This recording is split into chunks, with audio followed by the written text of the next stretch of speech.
SpartanNerd here, and as you can see, I have the Combiner Wars Thundercracker. I bought this, I wanted it for a little while. Leader class Thundercracker, and let's see if it's all I really wanted, you know. First of all, it has this nice box, but the problem I have with this box is all the Autobot details on it, which might be a reason why I overlooked it. And for instance, this Toy Federation or any other place.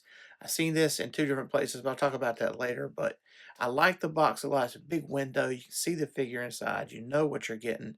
And I like the back that has details about Thundercracker that probably us vintage uh, Transformer fans already know. Let's get him out of the box and have a look. Thundercracker. Why Thundercracker? Why now? Well, you should read the Energon Universe, and then you know. For me, there's other reasons. As a kid, we didn't have guys like Thundercracker. Most of the Transformers we had, which we didn't have many of, were names people never heard of, and we didn't usually remember their names. If they were somebody like Thundercracker, we'd remember them because they were in the cartoon all the time. But people that you'd see on the cartoon and recognize, we didn't have them because this by the time we got to the store to get a Transformer, it'd be our birthday or something where we had some money and we wanted to get one, And then, unless they put new stock out, all the popular characters were gone, right? Thundercracker being one of those popular characters. But in the Energon universe right now, not to be too much of a spoiler, Thundercracker switched sides. And it's just, the writers, the Walking Dead guy, you know who, you know what I'm talking about.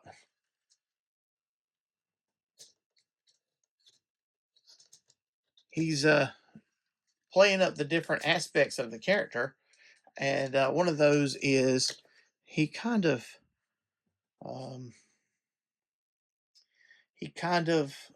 it has a sympathetic look towards the humans. He doesn't see the point of senseless killing. Robert Kirkman. That's I don't know why I couldn't remember that guy's name. As much Energon Universe, but reading. Of course, Kirkman just took over this first story arc that he did, but he's the manager of the whole project anyway. Let's just look at him for a second. This is a darker blue than the vintage cartoon. I never owned this as a child. I have owned different Star Screams of smaller types over the years, or my children have. So, I mean, it's not like there's been zero jets. But Thundercracker always was my favorite when considering them. Starscream is always with that whiny voice, which I realize is a legendary Cobra Commander, Chris Latta or whatever. But he's always trying to overthrow Megatron, which to me was like a tired plot point, I guess. This is an excellent figure. Apparently a reprint or a reuse of a mold from at least 3 other Transformers. Now, this was released in 2014 or 2015, so some people might consider this a vintage toy. It's Combiner Wars. I had to look up stuff about it. Combiner Wars was a line that played up the Combiners a lot, and Devastator was a big figure from that time. He's fetching around $500 now if you have the complete Combiner Wars Devastator. But yeah, this guy's not a combiner, but there's some things about it. The weapons, there are various configurations you could do with these weapons. I mean, lots of different things. I usually wait to the end to talk about the accessories on my reviews, but that's such a big deal. I mean, I've got this put together sort of a Power Rangers weapon kind of style, but really these are two laser cannons. You could put on his arms like that. You can do it like this. You can have him hold this one by itself. This is a missile launcher, and it's pretty good.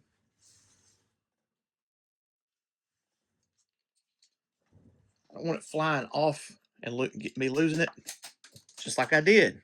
Where did it go? Probably lost forever now. All right, so it's behind my stuff, so that's fine. See, that's how good it is. Not powerful, but like it can go pretty far. What else? Oh yeah, undocumented feature. At least in the instructions that came with it. Instructions right here. The instructions they're not really clear to me. Sometimes I was like, what? What am I seeing? What am I looking at? He's not difficult to transform. Uh, I've had him for 2 weeks now and transformed him about 6, 7 times. 6, 7.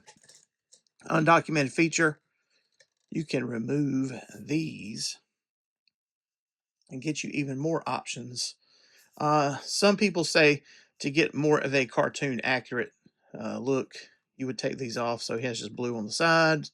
Just different reviews I've seen of this. Because as I said, this is a 10-year-old toy. There's a lot of reviews of it out there. And it's been redone a few times with different characters. And okay. So just a little bit of talk about the articulation. He's very clicky. Very, very good ratchet joints. Listen to this.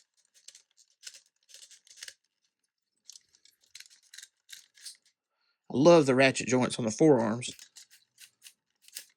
I mean, he's got very solid, clicky joints. Of course, this is his legs, like at his thighs, but he has no waist articulation because this is his airplane mode. It's important to keeping the whole figure together while he transforms.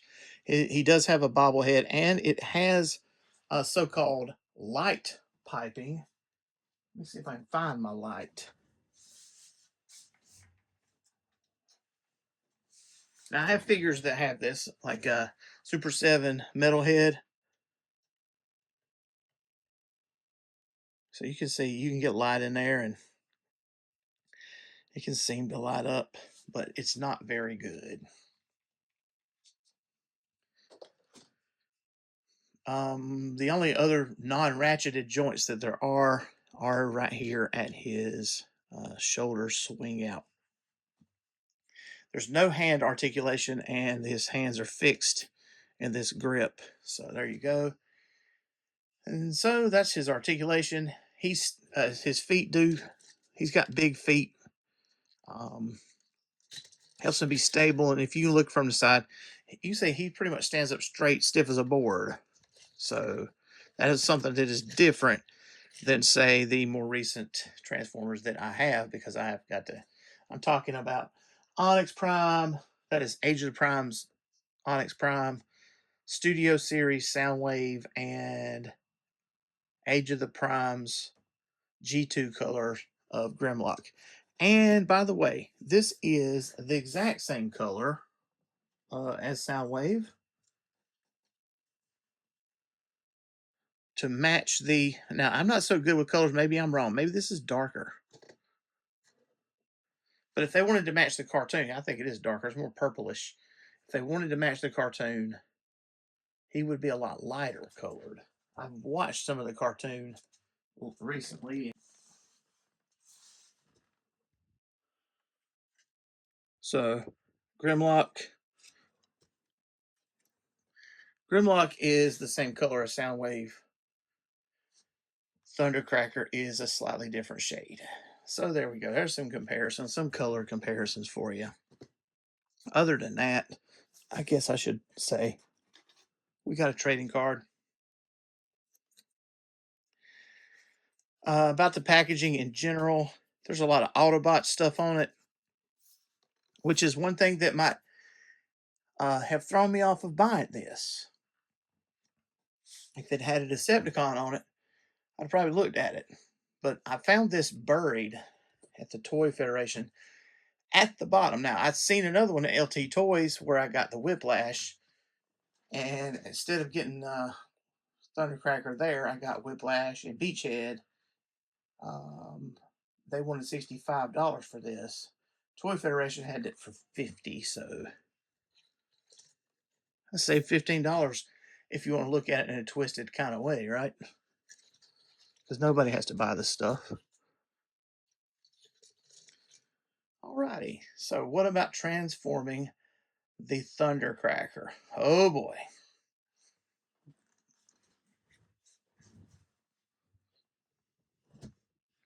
And reach around the iPad. First of all, I'm going to take all these optional guns off.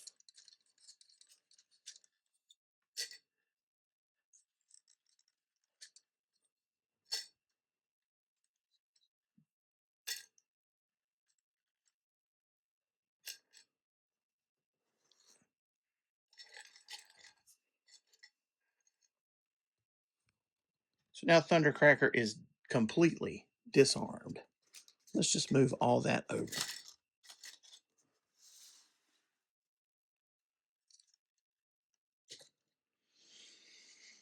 So, what do I like to do first? First of all, you're going to get these arms loose, just like this. And then that whole thing is going to come down. Now it's got these tabs. Flip those tabs up and turn his head around. If I don't like something about the robot mode, it's these big cavities in his shoulder.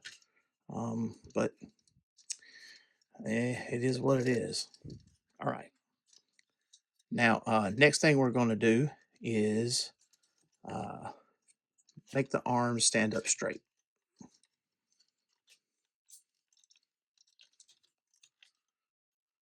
And I usually get them out like this. And I'm going to go ahead and flip them around so that we have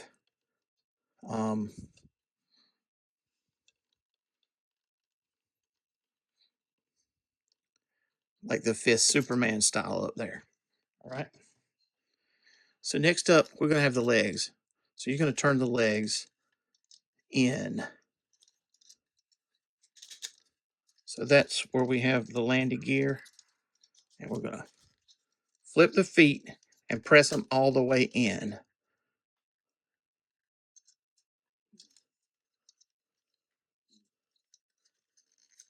All the way in.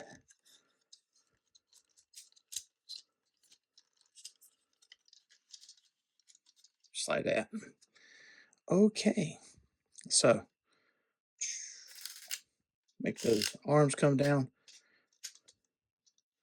Now the legs, they're supposed to channel into this, like this, okay? Into that little hole in the shoulder, like that little slot.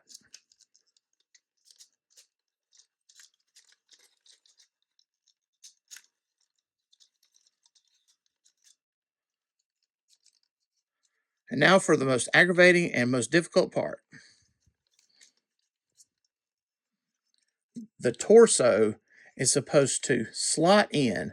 So those little cavities I said I don't like, if you look at the legs, it has these like pieces.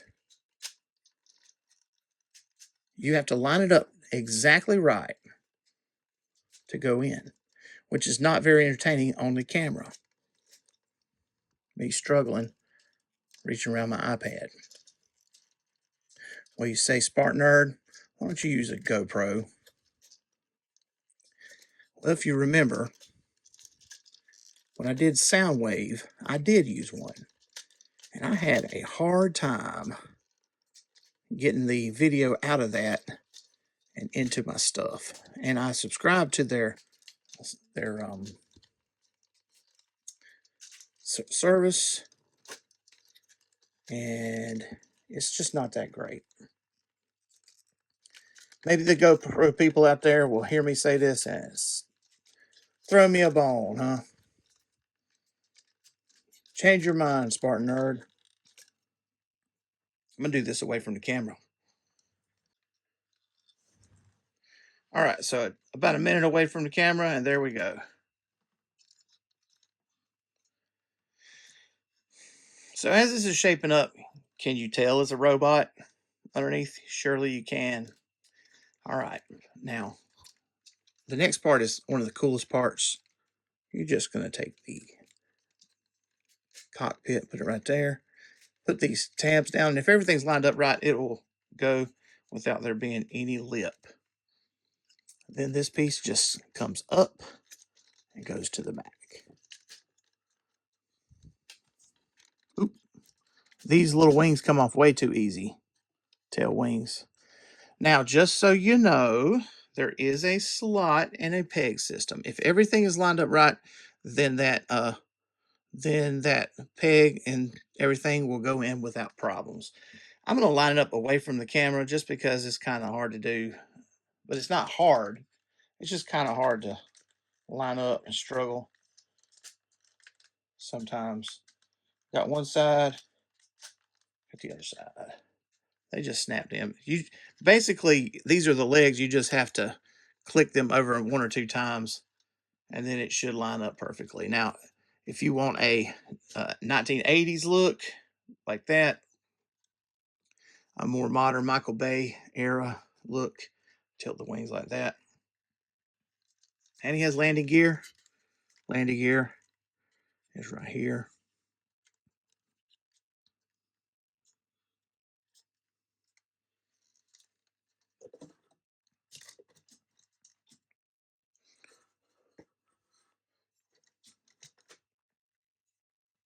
Missed opportunity that Hasbro had.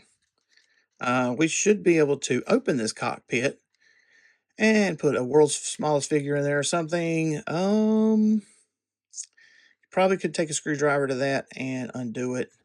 I haven't done that, but maybe one day.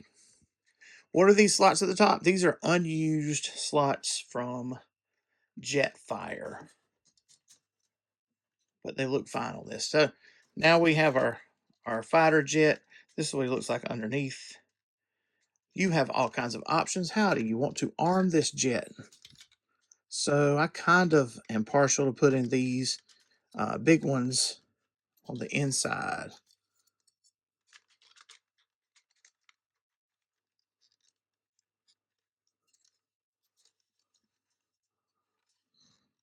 Just seems like I remember from G.I. Joe's or something as a kid putting the big bombs on the inside and the smaller missiles on the outside.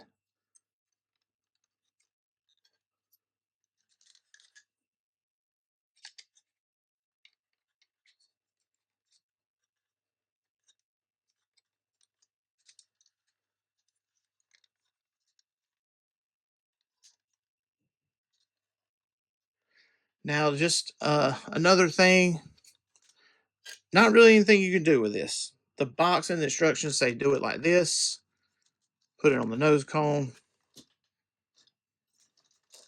If you ask me, that's the stupid way to do it. It does not look very good. What I wish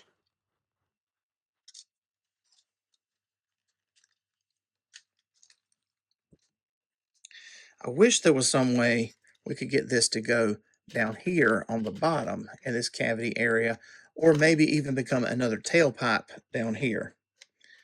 But they gave us nothing, so it's just extra. Now you can rig this all kind of different ways, and if you took this off, you still have good wheels, but it doesn't look as cool in jet mode that way. If you want to hide the robot underneath, some people might say the kibble. I guess that's Transformer snobs. I don't know if that means the SpartanNerd is one of those. I don't want to be any kind of snob. Maybe guitar snob. If you really want to hide this, you can take these guns and put them in there, and they kind of it works, and you can still roll it.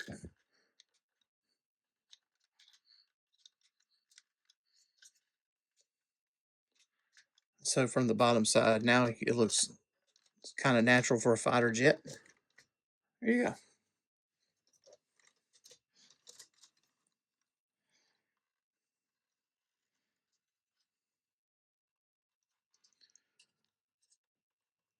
So it's one of the quickest transformations back. Just once again, take all this off. Flatten those tails. Okay, so this is really the hardest part. It's one of the easiest parts to undo. So if you put them up, then you put your fingers behind, just like that. It's going to come off, just like that.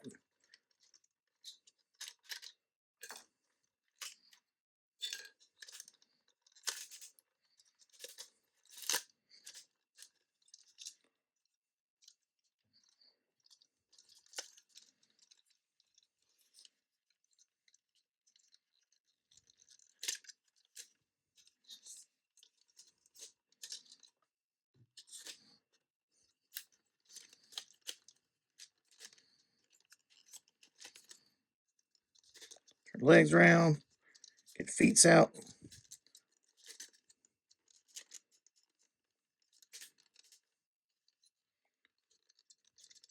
Backpack. Backpack, backpack. Wait, that's not Transformers.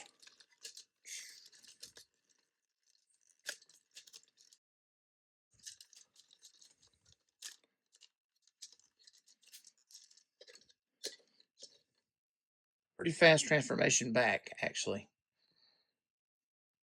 Just a little piece of extra commentary.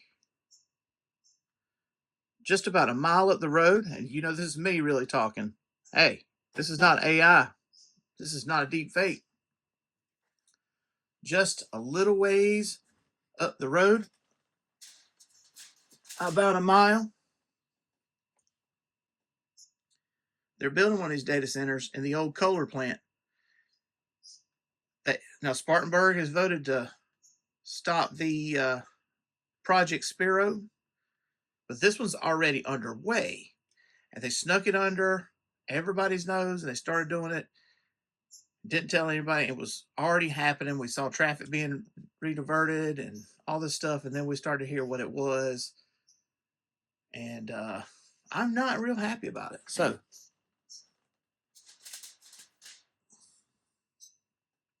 stop the data center, okay? Because I guarantee you, data center is evil.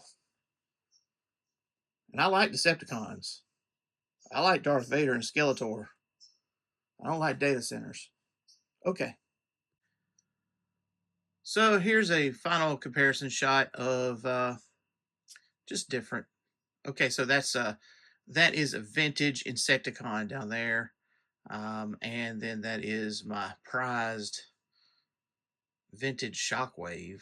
Wow. That is a leader class Soundwave. All right, and you can see a big difference in the size, which should not be, should it? The leader class should all be a similar size, and I dislike that. All right. Grimlock and Thundercracker are the same size, and Soundwave, he's shorter. So back to talking about Thundercracker, he's bigger than all of them, all these, and those wings on his back really make that pop. So what is my rating of the Combiner Wars Thundercracker? So I'm rating something that is, 10 or 11 years old. It's been sitting in a box for 10 or 11 years. There are things about it that feel like they're looser than they should be. And there are things about it that are really nice and tight. It's kind of that little piece of transformation is a little bit frustrating, but the more you do it, the easier it gets. I found this to be the case also when I learned about Soundwave when I was doing that. So, yeah, I mean, if I rate this, it's going to get the feels point. I wanted Thundercracker. What I don't like about it, on the cartoon, his guns are attached to his biceps and they hang down. You cannot in any way do that with this figure, but that doesn't mean that it's a bad figure. It's just something it seems like Hasbro could have pulled off. They could have put a slot up there. You can put those big guns on or something.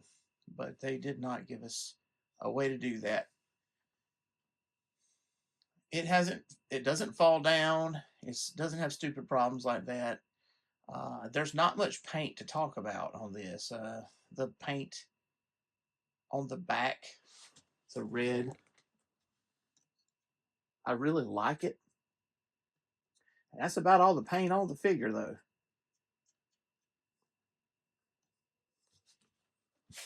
So, I guess it gets a 5 of 5. I'm not comparing this to the Mythic Legions or the Masterverse. I mean, I have to just compare it to other Transformers. Other Transformers of the modern era.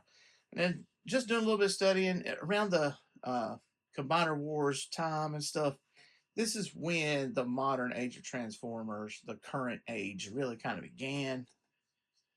I remember, my children having them around the Michael Bay movies around that time, and they would fall apart. And I specifically remember Skids and Mudflap that came together as an ice cream truck. That thing was so hard to transform for a little kid, and for me, I couldn't do it, and surely they couldn't. None of these are hard to transform, and so I have to figure that in when we talk about Transformers.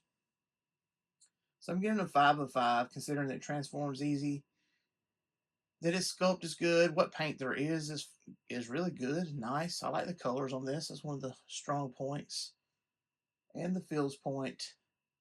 So yeah, 5 of 5. Do you agree or disagree? Let me know in the comments. Thanks for watching. Thanks for listening. And hey, go read the SpartanNerd blog.